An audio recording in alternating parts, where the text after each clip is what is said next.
very, very special edition of Affiliate Nerd Out. That's what she said edition. I'm Kristen Evans. Dustin House has asked me to step in to host this. He had a cancellation, and this is something that we've been noodling on for a bit. I am the founder and CEO of Spark Partnerships, which is a incubatorial agency that helps small brands launch and grow into the affiliate space, focusing on empowerment and education to help them make the best decisions so that they can grow and eventually break up with me. Today, I am joined by not only an amazing affiliate marketer and content creator, but one of my best friends, Jessica Bishop. Jess, it's so nice to have you, and so exciting that we finally, after 10 years, get to actually sit down and have a chat like this.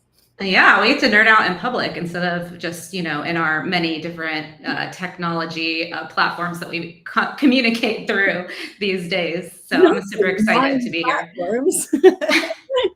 I love that meme. I think you and I have circulated amongst each other a couple of times. Like, you're good friends when you're speaking on like 8 different platforms and sending each other memes and, 7 different types of ways of communicating. And that's absolutely us between Slack, Instagram, TikTok, email, text, and WhatsApp. Did you say Slack too? I don't know. But then a couple of Slack workspaces, right? Like, yeah. But we have a relationship that spans 10 years this year. Happy anniversary, bestie. Yeah. But let's talk about that. How did we first meet, Jess? And how has that where are you? Who are you? All of that. Oh, well, where should I start? I guess I'll start by introducing myself a little bit more. I'm Jessica Bishop. I run a site called The Budget Savvy Bride, and these days it's more than just a website. It's a full planning resource to help couples save time, money, and stress when they're planning their weddings. We have tons of amazing resources, some of them from our affiliate partners, including free printables, downloadable tools and checklists, real weddings that you can browse by budget, and all sorts of helpful things to help couples just get an idea of what they're doing, how much it's going to cost, and just navigate the process with more ease. So we also have a podcast called the Bouquet Toss podcast, which will be coming back in January. We're very excited about that. And I also have a best-selling book on Amazon called The Budget Savvy Wedding Planner and Organizer. So that's the short version of me tooting my own horn for a second. Love it. So wedding is super interesting because that's how you and I got started in friendship and this whole kind of affiliate marketing journey together. In 2013, we both found ourselves at Share a Sale Think Tank in Denver. I was the accounts manager for a now defunct blog called The Broadcast Bride, and Jessica showed up as the founder, editor, amazing brain behind The Budget Savvy Bride. And while we would technically be considered competitors, we actually built kind of a friendship, friendly competition situationship out of this.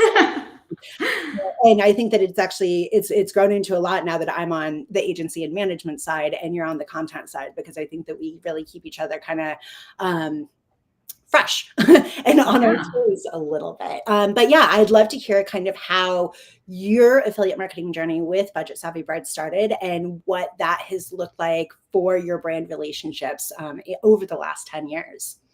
Yeah, absolutely. It's been a journey, as you know. But so when I started The Budget Savvy Bride, it was very much a personal blog, almost like a diary of my own wedding planning journey. And very quickly, I realized sort of a niche that I was filling in the wedding space. And so it grew really organically to a point where I had, friends and family and colleagues telling me like, this is a business. And I was like, what do you mean? I'm just like doing something I really love and sharing information and helping people. I can get paid doing this. And so for a while, a lot of that involved working with brands directly and doing sponsored content. And when I first learned about affiliate marketing, I really was kind of hesitant to get started in it because I'm like, oh, like if someone randomly buys something, I'll make like $1. Like, is that really worth my time investing in it? But as I started doing that a little more and peppering things in over time, I realized how much it could grow, especially with, your certain articles ranking really well and reaching a wider audience. I was able to, grow that channel. And at the time in 2013, I had the opportunity to attend Share a Sale Think Tank in Denver, which is probably one of my favorite think tanks I've ever been to. It holds a special place in my heart, not just because it was the first one, but it was just an epic experience. And I learned so much during that time. And of course, met Kristen, who's one of my besties. So yeah, and now here I am. It's been over 15 years since I started the site, and it's obviously grown, like I said, far beyond a blog. And affiliate has outpaced all of our other revenue streams, including, sponsored content, including, display advertising. And, I would love to get to a point where I can just do affiliate, organic, authentic recommendations over saying like, oh, I'm not going to write about this until we're paid for it, right? So I just find it such a more authentic way of sharing things that we genuinely recommend and authentically want to introduce to our readers. And it's been really, really effective. So yeah, I'm going to do it. I love affiliate marketing. We just realized, I don't know why this happens on my camera, but it's like the best thing ever. I'm a magician, you guys. It brings us so much joy, and we're like, who knows how many times we'll do that. Be prepared. It'll be a few. I apologize in advance, except I don't, because it's fun. So it goes. Yeah, I think one of the really fascinating things kind of in your journey and what was happening with myself as well at the Broke Ass Bride is that, we didn't see a lot of other bloggers really leaning into affiliate marketing. But now within the last 5-7 years, and you and I have both watched this, we've now seen these major media partners leaning into affiliate marketing. And so it's been a really huge shift of, kind of speaking to that fear of like, oh, it's, I don't know, that sounds kind of weird to like now, like all in, going for it, like stage diving. Yeah. And, as we've seen that progression and as we've seen more and more publishers enter the space, how has that impacted you, and how has that kind of impacted the way that you're approaching some of your affiliate relationships, kind of knowing that that it is a much more competitive space? It's definitely a more competitive landscape these days. And, now that major media outlets are competing for the same keywords, it can be a little bit stressful trying to keep up, especially with a small team. We are a small business at the end of the day. So it's definitely a roller coaster, but that is the world of online business, I feel like, at this point in time. But it's also opened me up to realize how much more those like more personal recommendations can really factor in. And so we're really trying to lean in heavily into adding that personal experience with things and prioritizing other forms of content beyond just written. And so that's going to be a big focus for us in 2024 is more video, audio, all of that. So very multimedia focused heading into the future when it comes to affiliate and just publishing in general. I love that. Love that. Let's switch gears just for a moment and talk about a couple of the challenges that we've seen in the space. I know that you and I both talk about FTC guidelines with frequency, and that's always been something that you and I have been very ardent in following and adhering to. When I was creating content, now as I'm managing accounts, that's something I want to make sure that my affiliate partners are following, adhering to the guidelines. And I know that you've always been very regimented about following those guidelines as well. There are not as many, rule followers in this space as you and I. We recently had less of a hiccup, more of a volcano eruption. No, it's not even that big, but like a big speed bump that has kind of highlighted something that a lot of people in the industry have been talking about recently, and that is the quality of network applications. Now, we've heard this, recently on like PMA webinars, et cetera, about how there has been issues with spammy applications coming through and a lack of quality assurance. But you've actually been a victim of this.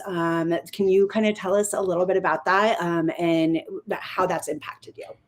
Yeah, I have to use my fun camera effect for this, like thumbs down for that experience. Sorry, y'all. I can't help myself. Yeah, so I actually did have an issue that happened around this time last year, actually. I was contacted by a member of staff from a affiliate platform or network. They reached out basically to question me about why I was sending fraudulent traffic to some of the merchants on their platform. And I, being like the biggest rule follower. Like I'm an Enneagram 1. If you know anything about that, like integrity is like so important to me. I was taken aback and so shocked and immediately went into panic mode saying like, what do you mean? Like explain, can I get more info? And ultimately what I ended up discovering through much back and forth with the network was that another affiliate publisher application had been submitted on their platform and was accepted onto the platform, who had used a version of an email address that was like the budgetsavvybride.info or something. And like, maybe that's bad for me for not buying every single iteration of the domain. Maybe I should. But they did not do, in my opinion, enough due diligence in reviewing that affiliate's application. You know, they listed that budgetsavvybride.info as an email address. They listed my website as the primary, traffic source for that. And to me, it seems wild that, the platform would allow two separate accounts to be created for the same web property, and that there was no sort of checks and balances or due diligence of like, I don't know, installing a script on the website to prove that you own it, and you are the webmaster for that.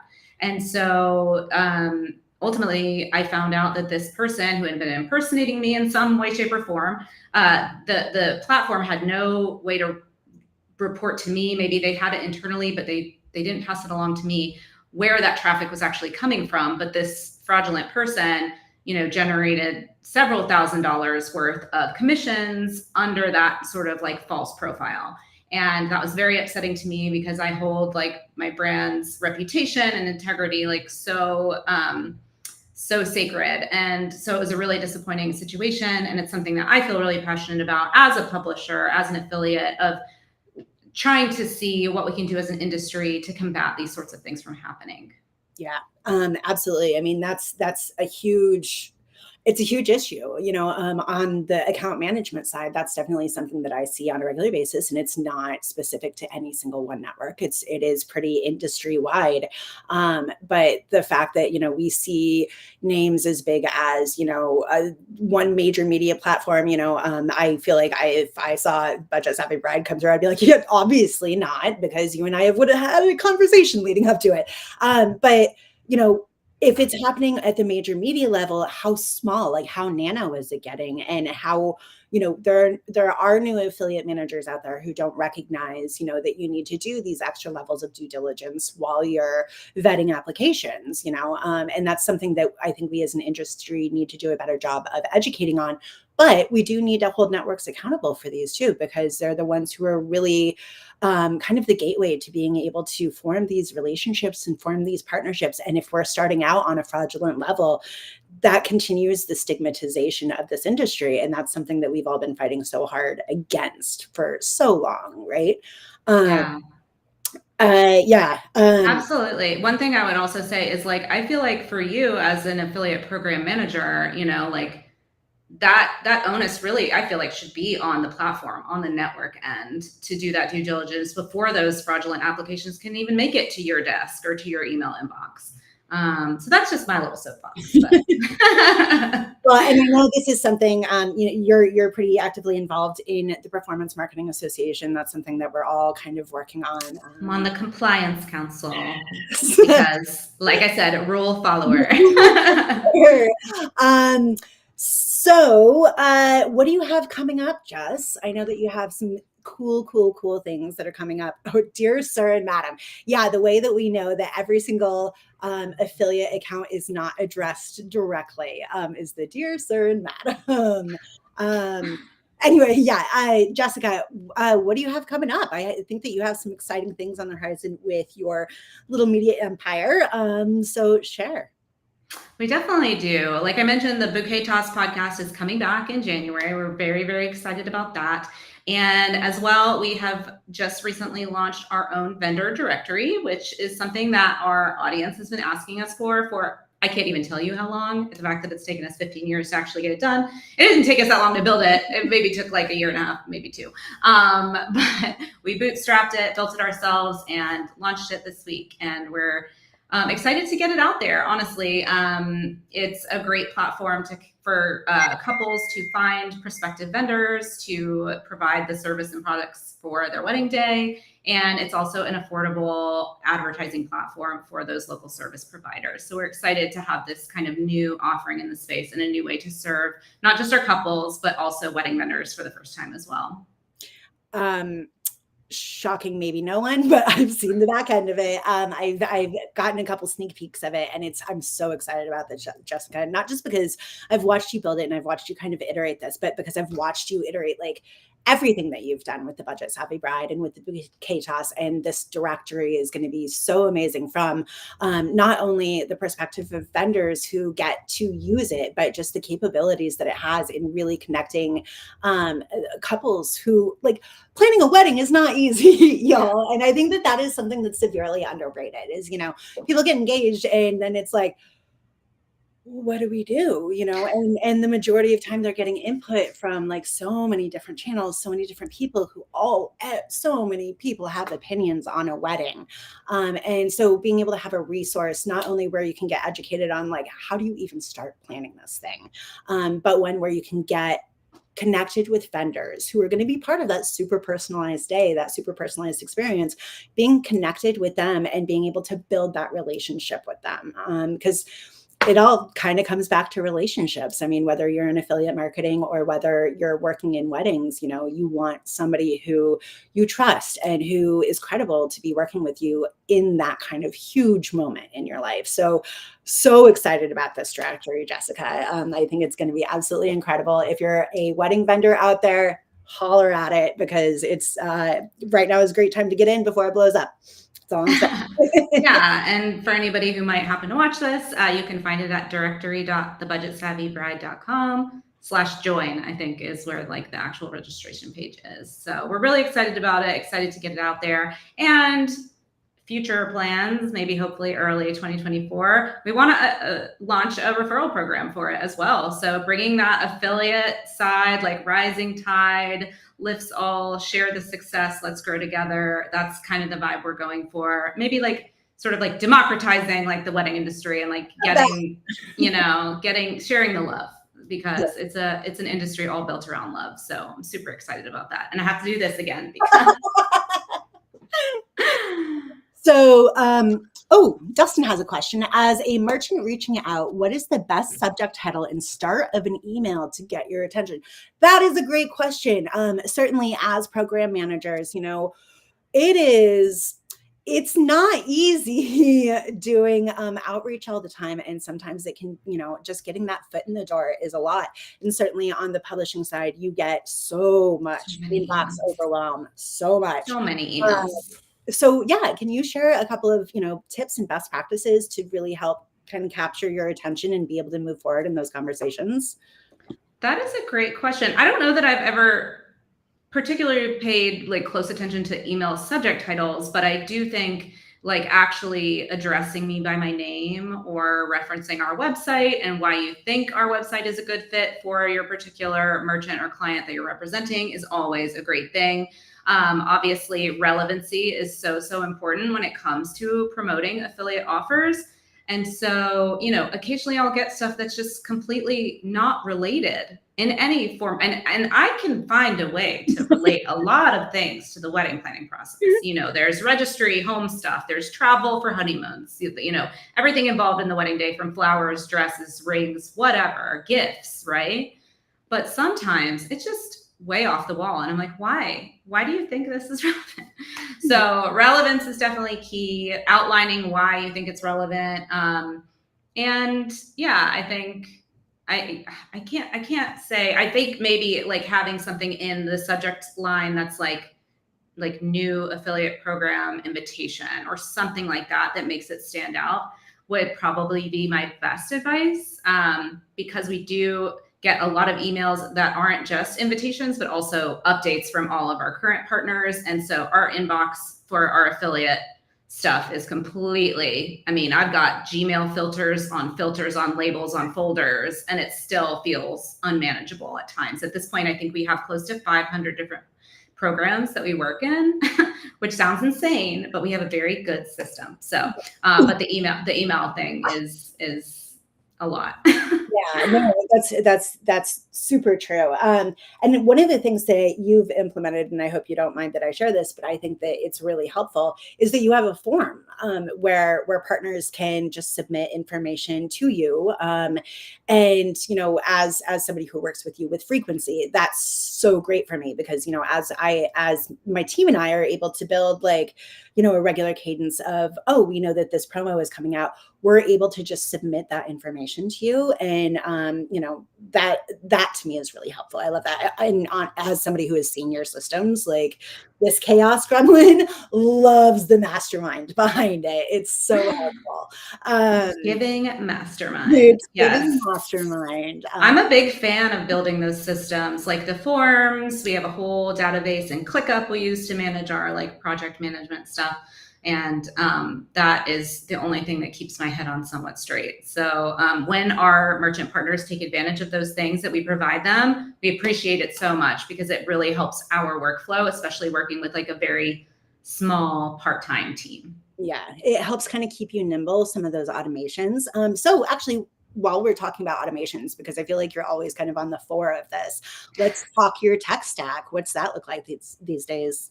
Oh my gosh, I could literally nerd out about this forever. Yeah, ClickUp has been a huge game changer for us. We use it for everything in our business, from the content calendar, the editorial production calendar, to managing all the affiliate relationships, to our podcast production process. And it's beautiful that it can connect everything. It's almost like too powerful in some ways. I feel like I've gone a little bit like too far, and we had to like rein it back in a little bit. But I'm a huge fan. It's been so great, especially for collaboration. Even outside of our team, we can invite people to see certain things. So obsessed with ClickUp, truly. We also still use like Airtable for certain things. I'm trying to think, like we have social scheduling tools that we use like later. There's a great Instagram story tool that I feel like people still don't really know a lot about, called Storito. It is the only thing I've ever found that lets you auto-publish your stories to Instagram. I don't know if that's possible anywhere else. I've been using Storito for years. I feel like people don't know about it. I should probably be promoting that as an affiliate, to be honest. But yes, let me know if they need an affiliate manager. yeah, I will. It's a great platform, and it's really helped us to schedule and pre-batch things, which is so great when we're working with such a small, lean team, like I said. Yes. I'm trying to think what else. Oh my gosh, Canva, hands down. I went to school for graphic design, y'all. Like I got a BFA in graphic design, and 99.9% of the time, I'm going to use Canva over any of my Adobe suite, even though I pay for both. It's so great. I mean, it's so great. And it's like, it's accessible for, chumps like me. And it's, like, it's amazing. I love Canva. And Taylor Swift's merch team, apparently. So easy. Taylor Nation can do it. Oh, we love our girl. We just don't love the merch.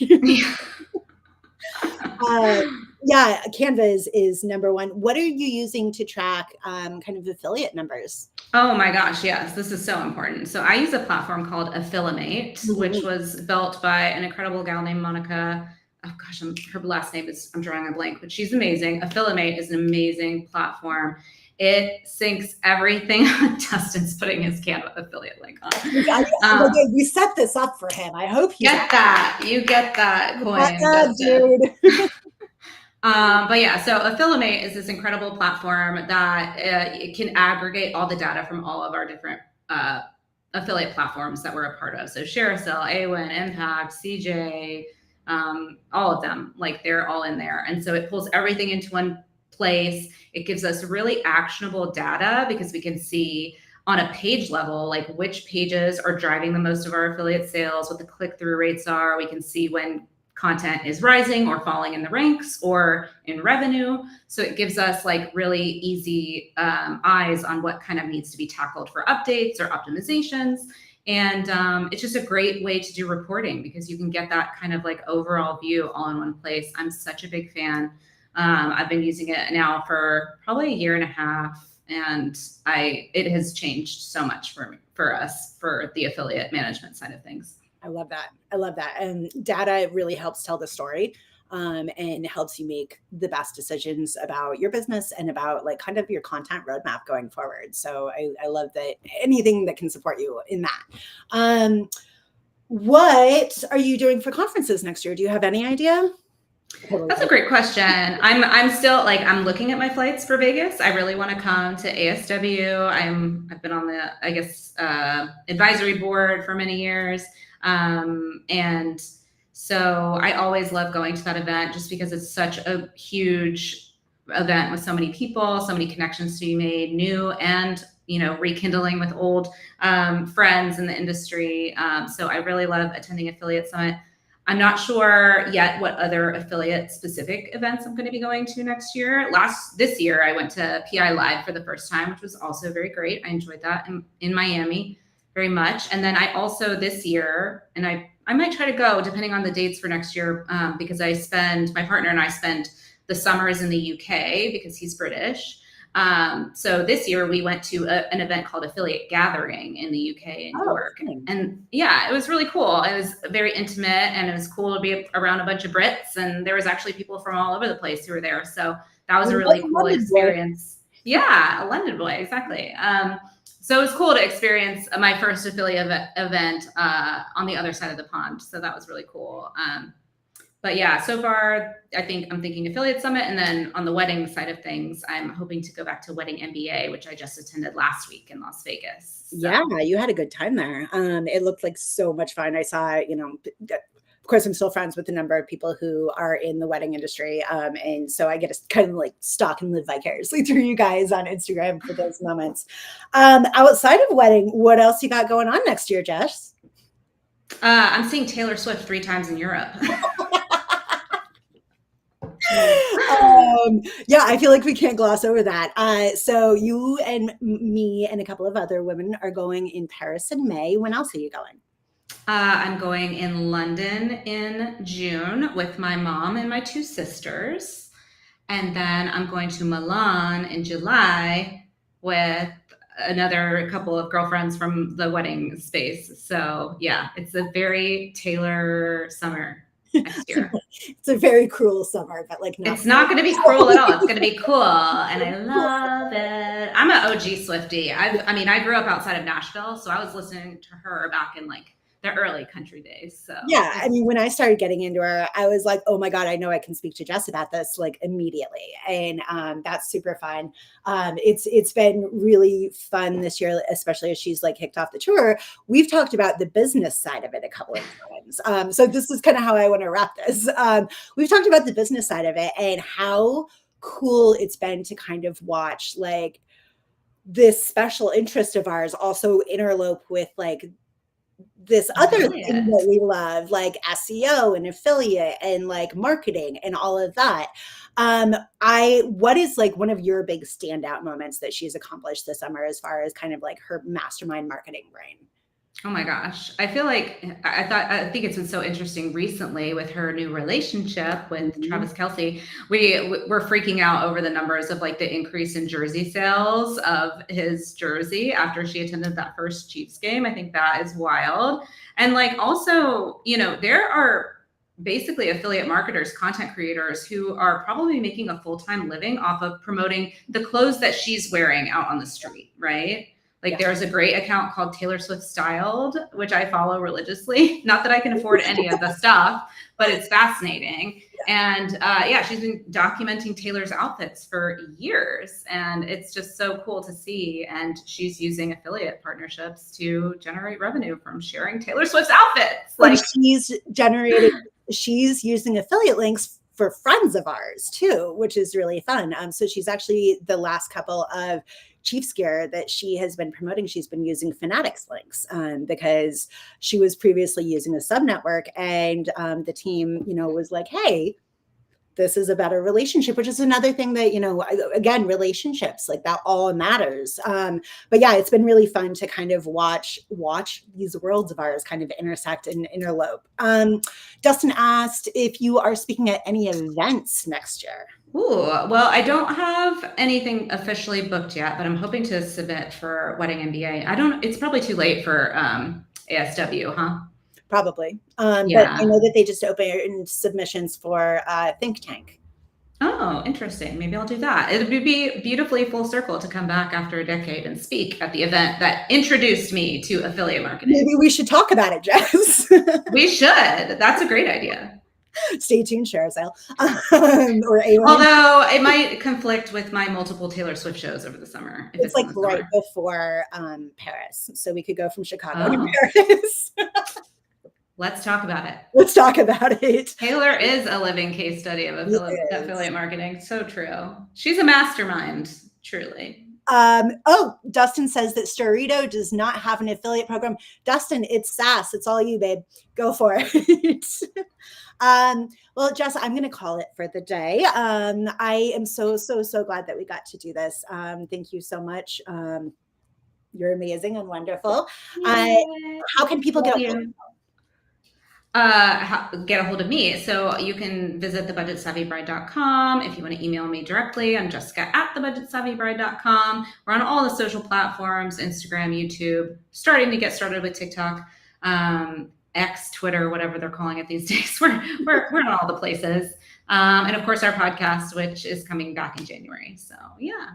And if anybody out there has somebody in their life who's getting engaged this holiday season, since engagement season is right around the corner, don't forget to pick up a copy of the Budget Savvy Planner, Wedding Planner.